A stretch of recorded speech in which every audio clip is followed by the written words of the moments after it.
Sa ngalan ng Allah, pinakamahabagin, pinakamaawain. Sabihin Allah sa Quran, sabihin mo, siyang Allah nag-iisa. Allah wala siyang kailangan, hindi siya nagkanak at hindi siya pinanganak. At wala siya anuman katulad. Sino ba yung tunay ng Diyos? Yung tunay ng Diyos dapat isa lang siya. Ganon din sa Bible din, kahit sa Quran, pinakaunang utos ng Diyos, thou shall not worship any God beside me. Sa lahat ng libro galing sa Diyos, kahit sa iba-ibang sa buong mundo na pinakaunang utos, only one God.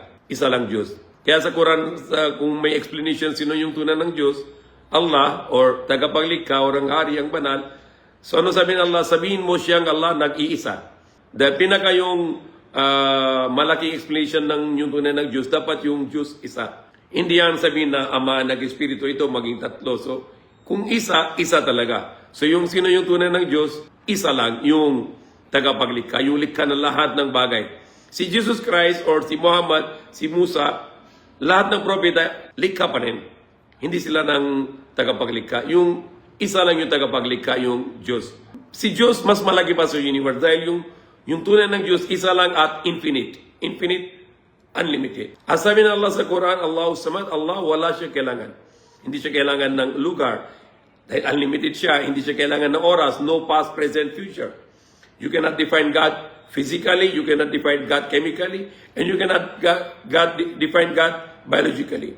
You cannot make it father and son for the God, or brother and sister for the God, or grandmother. No.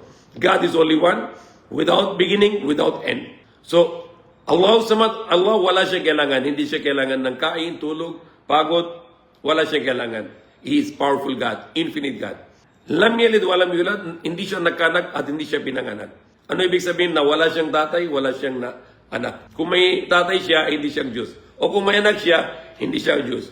At pang-apat sabi ng Allah sa Quran, walam yakul lahu kufuwan ahad, at wala siya anuman katulad. Hindi siya parang langit, hindi siya parang lupa, hindi siya parang araw, hindi siya parang buwan, hindi siya parang tao. You cannot imagine in your mind what God is, how He look like. And you can put this equation to anyone who is claiming to be God. Example, Buddha. Is the Buddha is the only one? No, Buddha is not one. There are many people like Buddha. Buddha is an Indian, and there are billions of Indians in the world.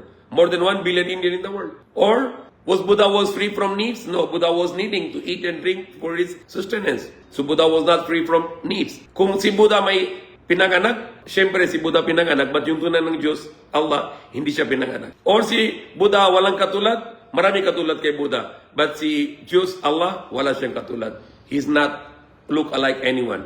Ganon din kung lagi tayo na equation kay Jesus Christ, maniniwala kami Jesus Christ na isang tunay ng propeta. At maniniwala kay Mary, mabait ng babae, righteous woman. She was in Bethlehem, papunta sa kanya yung Holy Spirit katawan tao, hindi Diyos katawan tao. Yung Diyos hindi siya Ama, siyang Allah, hindi siya katawan tao kahit kailan. So there is no different God. All of us have only one God, and He is only one. He is free from needs. He begets not, nor was He begotten, no father, no son, no beginning, no end, and He is not alike anyone.